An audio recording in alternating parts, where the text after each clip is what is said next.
Amazing grace, how sweet the sound that saved a wretch like me. Hi, and welcome to Straight Talk About God video. I'm Jack. What I want to present to you today is something that is going to be hard to accept on its face. Okay? It involves what's called cognitive dissonance. Now, what that is when you come up against something that's contrary to a very well-established belief. Okay? Cognitive dissonance. Okay? For instance, if I was to tell you that World War II only lasted 3 years, well, you'd immediately disagree. Tell me I was wrong. I mean, practically the whole world knows that World War II lasted at least 5 years just for the United States. Okay? Immediate disagreement. Phew, done. So that being the case, I'm going to have to start out with a walk through a lot of different facts, and facts that we both agree on, okay, before presenting what I want to tell you. Okay, so bear with me. I'm going to ask a lot of questions, right? And questions you know the answer to, just to establish a base. Okay. Have you ever been out in the rain? Yes. Okay. Where did the rain come from? Up above, right? Okay. Has it ever rained on a sunny day with no clouds? No. No. Right? Of what main use is rainwater? Waters the ground, doesn't it? Plants, the earth, okay? What happens if there is no rain? Everything dies, right? Yeah, everything dies. Well, why does it rain? Well, basically, the warm air and cold air kind of interact together, and the water vapor in the clouds forms drops, and they're too heavy to stay there, so they fall to earth, right? Okay? I'm sure that we agree on all that stuff so far. But let's go to the Bible and investigate some facts there, okay? And all of these are related to the flood. This whole presentation is about the flood, okay?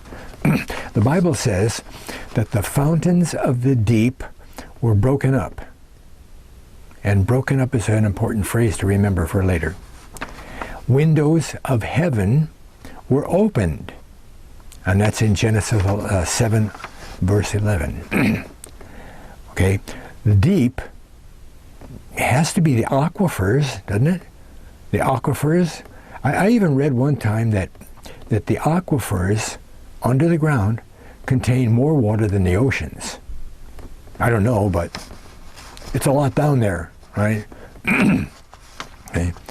It says also in 7:12, Genesis 7:12, it rained 40 days and 40 nights. And then it concludes that the water reached, quote, 15 cubits upward, and the mountains were covered. 15 cubits. That's 22.5 feet. So all the mountains were covered by at least 22.5 feet of water. Whoa, okay. Well, just by an example, okay, this 40 days and 40 nights of rain, if in today's world it rained 100 inches in a day, most places don't have 100 inches in a year, right? 100 inches a day for 40 days would make 4,000 inches of rain. Well, that's a lot of rain, 4,000 inches, but it's only 333 feet. 333.333 forever. That's hardly enough to cover a modest hill, let alone what the Bible says about the mountains, right? In Genesis 1 verse 6, another fact, it says that God created a firmament. Okay, firmament. What's a firmament? Well, you got to go to the Hebrew word for firmament, and it says expanse. It's a space. God created a space, okay? Where was that space? It says that divided the waters that were under the firmament, okay, waters under the firmament, from the waters that were above the firmament. So there were waters, and a space was created between these waters, up and above and below. Okay? Okay. It also, we go ahead to Genesis 2, 5, and 6. It says that there was no rain, and a mist of water covered the face of the ground. A mist covered the whole ground. Okay? Well, what happened before the flood? Okay? Well, one thing, Enoch, the seventh from Adam, Enoch, he's often called God's scribe, right? Because in the book of Enoch, he sits down and he writes down stuff that God told him. You know, he writes down all kinds of stuff, okay? The pre-flood people could see the stars. Now, it doesn't say in the Bible that they could see the stars, you know? It says a lot about the stars, but it doesn't say the pre-flood people could see the stars. But they could. And that's evidenced by the fact that they used the solar zodiac. Oh, they used the zodiac. How do we know that? Because scores of stone circles and temples and so forth were built before the flood. Because some of these stone circles that we know were built before the flood, because of the dating, they show us, they're built to show us the seasons, the equinoxes and the solstices and stuff like that, right? Okay? Built before the flood. Ancient Babylon, 3000 BC, or maybe a little bit later, whatever. They also used the solar zodiac, right? And that's carried up to today when we use it, right? Well, see, ancient Babylon is the very first culture, very first civilization that we know of. There's no writing of anybody else before that. I mean, they talk about Cro-Magnon and all of that stuff. They didn't write any letters. We don't know that the Cro-Magnon or Homo sapien wrote letters or anything. The first thing we know about is ancient Babylon, okay? Well, it turns out they dug up some like 23,000 tablets over there, okay? And one of those tablets shows the whole solar system. The whole solar system. You see, ancient Babylon came into being with a full-blown science of astronomy. Oh, that takes millennia to put together, right? And here they are, the very first ones on planet Earth, and they have a what?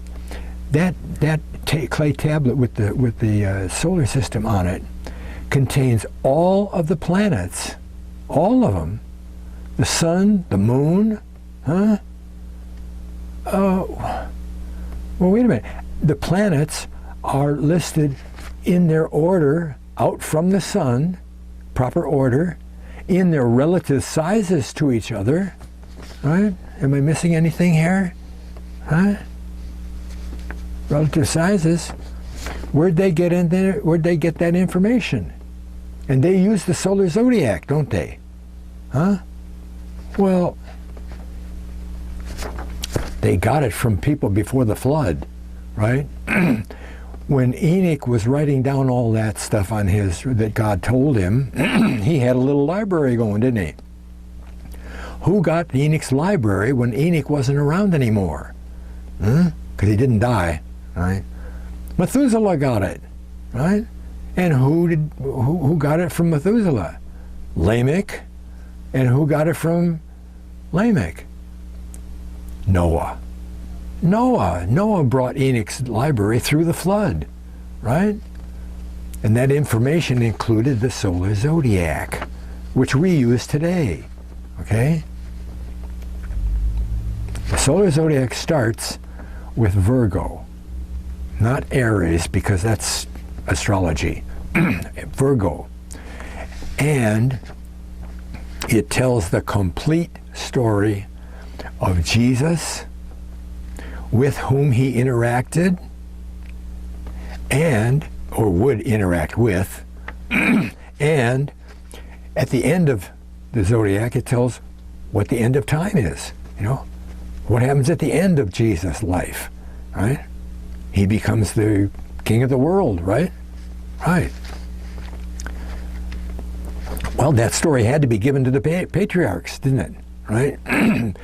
If it wasn't a story of Jesus, then there wouldn't be any kind of a story involved in there, and people would just kind of make stuff up as they felt like it.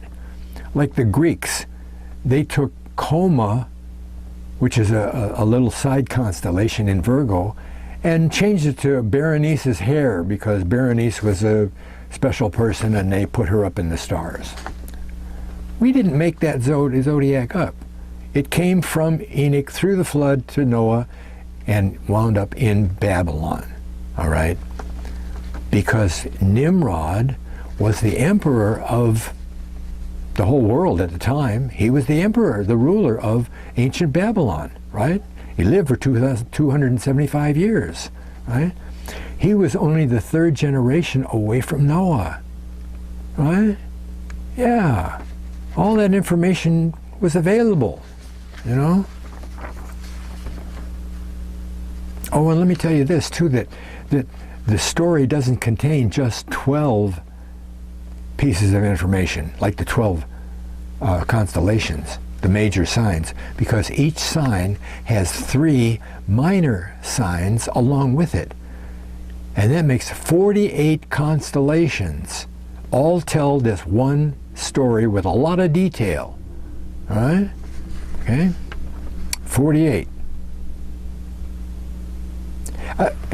Enoch must have got the pictures, the names, all the different stars, and even the names of the major stars in each constellation. Because it all came through. It's all the same thing that we had today. It hasn't changed since ancient Babylon. Okay? Okay, let's go back again to time before the flood. What caused the mist? Remember, it said a mist covered the whole ground. What caused that mist? And why doesn't that happen today? Huh? Did you ever plant a garden and say, well, I'll let the mist cover it, I won't have to water it? It would die, wouldn't it? Well, what caused that mist? Have you ever walked into a big greenhouse, and felt that wet, heavy air? Huh? Yeah. Well, greenhouses have a natural mist, in quotes, made by the sun coming through the transparent covering, right? And I'm sure that greenhouses don't need as much water for their plants as we do today outside the greenhouse. The wind doesn't blow. It doesn't blow the water vapor clouds away, the mist away, right? We need the rain, see? But not in the greenhouse. Well, how is it that the earth had that mist? It was also a big greenhouse. The earth was a greenhouse?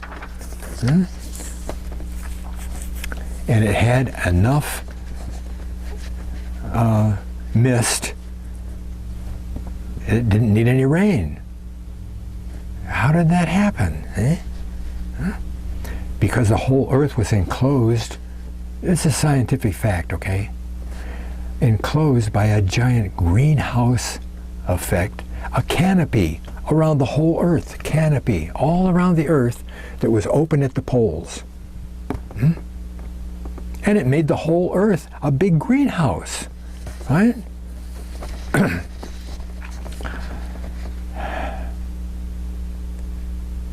Again, that was an ice canopy, probably miles thick, and way, way away from the surface of the earth, okay? Just the atmosphere of the earth is 60 miles high. It might have been hundreds of miles above the surface of the earth, but it enclosed the whole earth. Well, what does that cause then? Same thing as a greenhouse today. The temperature doesn't fluctuate. It stays pretty common in a greenhouse, okay? Because it's all covered in, right? It's all closed in, okay? So the temperature stayed the same. When they figured this out, they found out that the temperature was an optimum temperature for human life. Human life. Animals too, I suppose, you know. Yeah, it was the exact temperature that people would be optimum temperature for people. Okay? That wasn't all. The air was like in a greenhouse. It was thick and heavy, and it was more than 30 pounds per square inch. That's twice as much as we have today. Twice as much. And that did a lot of things. It had a lot of results. One of the results was that some scientists got together and they did a study of a pterodactyl, okay? A flying lizard, flying dinosaur, okay? There were dinosaurs before the flood, okay? They found out that in today's world, a dinosaur that flies, the pterodactyl, couldn't fly. Couldn't fly. Why? Because our air is only 15 pounds per square inch and it's very thin. And the dinosaur can't have enough wind to beat against to fly, right? They figured out the muscular structure and everything and how many muscles it had to have and from the bones that they have, right? And they said, this thing couldn't fly. Another thing it was about with the ice canopy was that it blocked out all of the ultraviolet rays of the sun. Ultraviolet rays will kill you, you know, eventually. And the cosmic rays that come in from the universe, okay? That's why all those people before the flood lived so long, right? Methuselah was 969 years old when he died. Wow, you know? And things were much larger. They grew big and long-lived, okay? I remember a story of a fossilized bones, a skeleton of a bear that was before the flood, okay? It was 15 feet tall. 15-foot bear, not 7 or 8, you know. There's one other thing here about that. Oh yeah.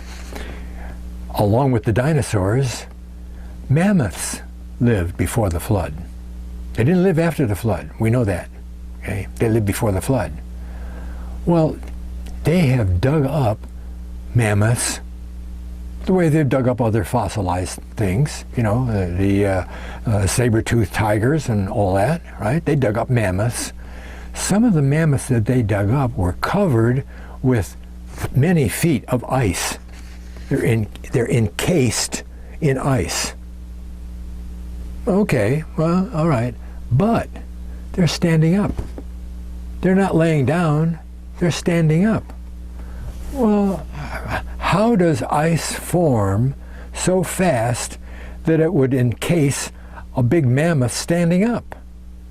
And there's undigested grass in their systems. They were flash frozen. How did that happen? Because the canopy went away. And when the canopy was gone, okay, all of the frozen air coming in from space hit the Earth. And if you happen to be up in the Arctic Circle, you freeze right now. See? Try to imagine standing in the North Pole naked and see how long you think you live. A matter of minutes, right? These mammoths didn't live in cold weather. They lived in a temperate zone. Something broke up the canopy. It didn't just fly away someplace. It broke up. It was around the whole Earth. Okay? It broke up and it fell to Earth. What does a little meteorite do when it falls to Earth? It burns up. Okay? Well, maybe this canopy fell, it broke up and fell 200 or 300 miles into the atmosphere and melted down. Maybe some big chunks fell to Earth. It melted down, caused a whole lot of water. Windows of heaven, they were the frozen ice canopy waters. All right? And something had to be very, very big to break up that canopy. Okay? And after it broke the canopy, I think it continued on, hit the Earth, and before that happened, the Earth set stable. Okay? And it went around just like that. When the canopy was broken and that thing hit the Earth, it knocked the Earth off center 23 degrees, and now it causes seasons. When it was straight up, everything was exactly the same every day, right? There were no seasons. There was no winter, summer, or anything.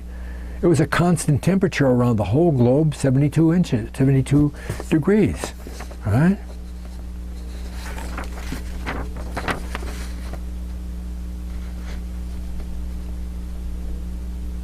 Here's another thing that happened. There are places on the Earth that are really big, deep valleys between mountain ranges, say, okay? Nothing there, you know, no rivers or anything. There might be some creeks or something, I don't know, but they're big, big, huge valleys, you know, as big as Lake Michigan, okay? No water. Now, maybe Lake Michigan was one of those valleys. Now it's a lake. A lake. Where'd that water come from? Windows of heaven. Okay? Here's the way we prove that. This is all documented evidence, okay? I'm not making any of this stuff up. Okay?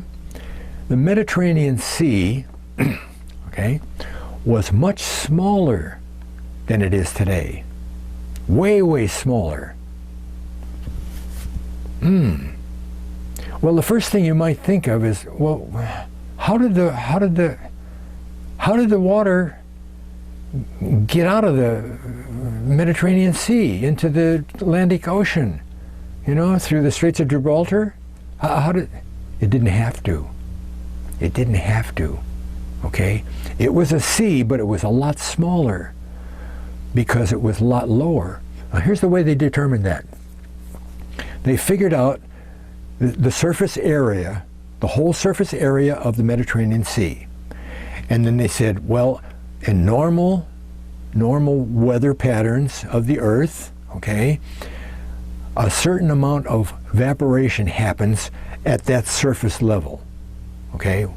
If that surface level is this, then 4 billion gallons of water evaporate in a day, or 4 million gallons of water evaporate off the Mediterranean Sea every day. Okay, they figured that out. Right? Then they went to all the rivers that flow into the Mediterranean Sea. Okay? figured out how much water flows in.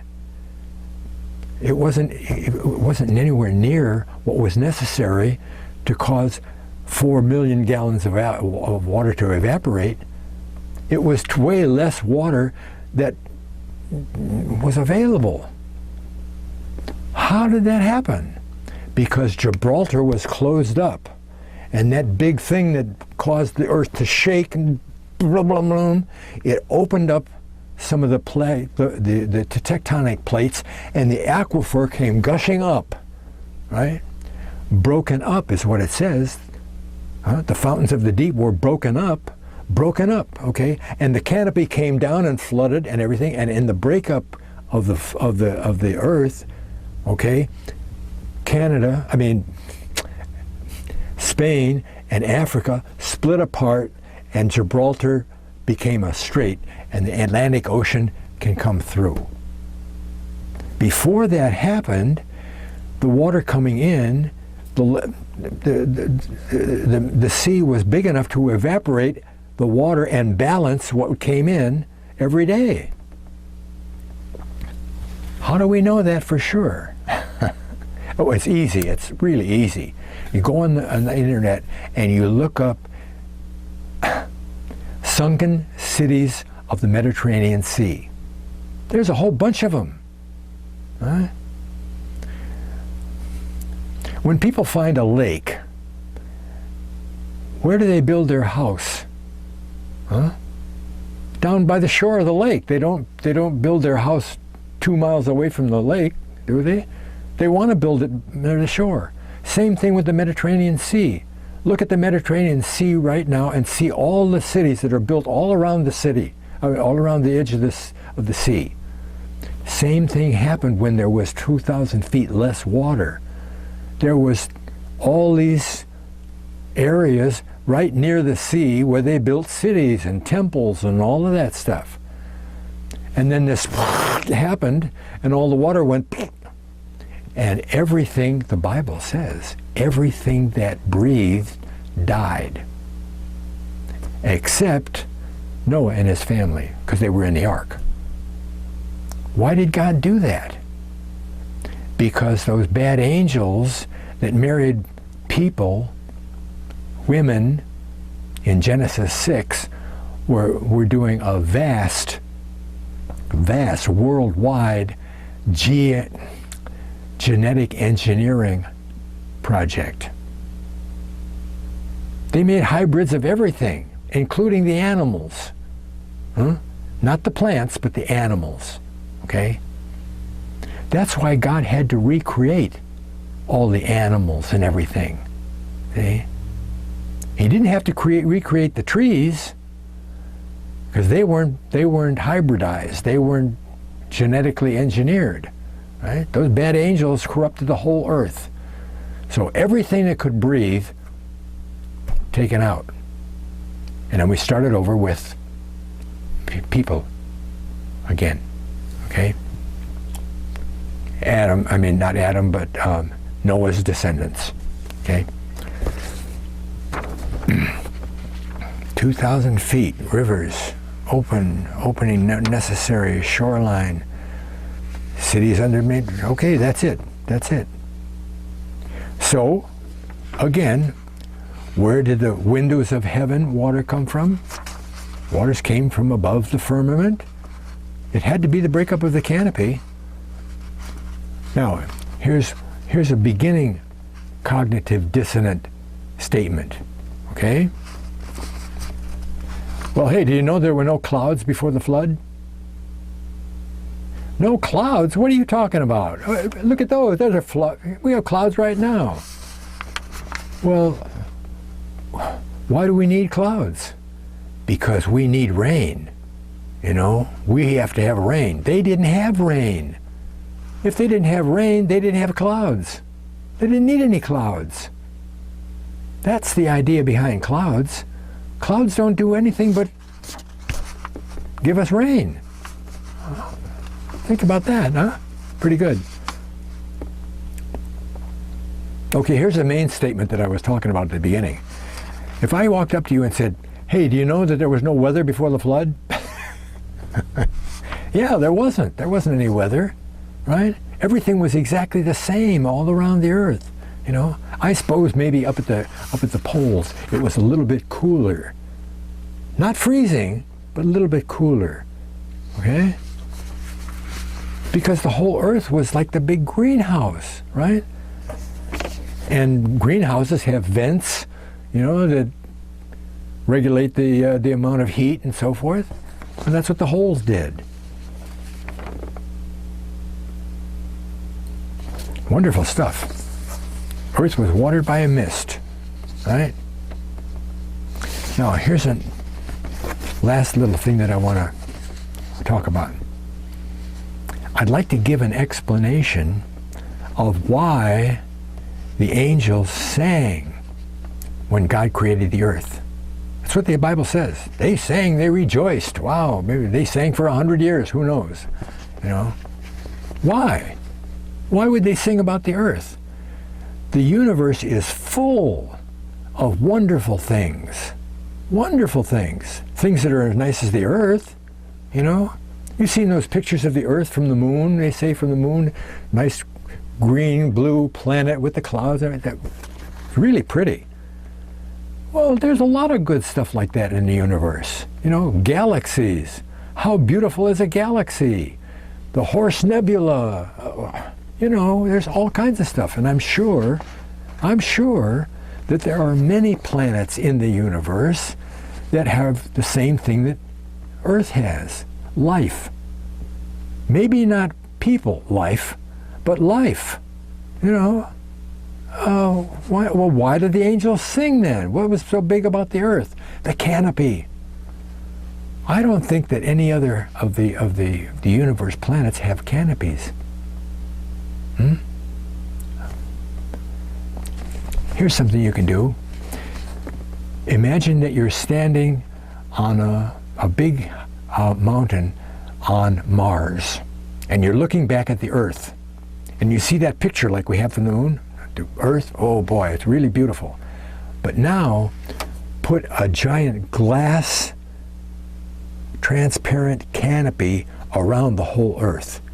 You can see the Earth inside it the same as before, but it's got this big canopy around it, and the sun is bouncing light there's a big halo around that canopy.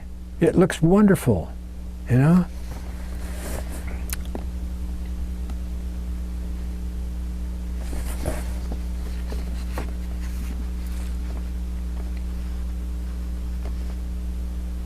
Angels don't need what human beings need to live, do they?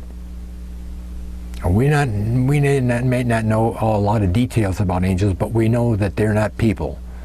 You know, they're not people, and they don't need what people need. Okay?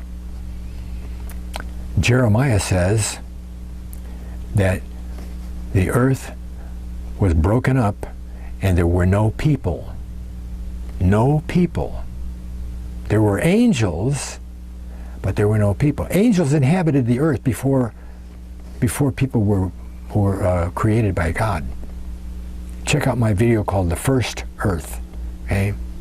But angels did also live on probably Mars, and especially on a planet called Rahab. Rahab was situated between Mars and Jupiter. Between Mars and Jupiter. That's where the asteroid belt is. And science has known for a long time that was a planet there. And it blew up. It broke up, and it became, all the pieces became the asteroid belt. Right? That's scientific fact. Okay? Well, the Bible talks about that planet. They call it Rahab. It's called Rahab, the planet Rahab. In Rahab, the Bible talks about Rahab twice. Once it's about the woman in the book of Joshua, when the people were going to beat up on Jericho, right? And Rahab was the woman that that hanged the red cord out the window and saved her family. Okay? The other Rahab absolutely is not a woman. It's not the same woman. It's something else. Okay? And if you look it up, it's in Psalm 89:10, Psalm 87:4, right? And Isaiah 51:9. Now my margin for Rahab, it says Egypt. It's not Egypt, it's that planet out there. Because it says that God cut Egypt into pieces. That never happened in history that we know. He drowned their army in the Red Sea, but he didn't cut Egypt in. It's not Egypt. It's Rahab the planet, right? It was, here's a bottom line you're not going to believe. It was where the headquarters of the angels were that were in charge of the solar system. It was Lucifer's throne planet. Right. Okay. Well, there were no clouds or weather before the flood, right? Now, I guess you can see that if I had said that at the beginning of this, hey, did you know that there was no weather on the flood before the flood? You would have said no. Knee jerk. No, you're crazy. What are you talking about? No weather. We have weather all the time today. Okay? They didn't need weather, right? Right? It's true.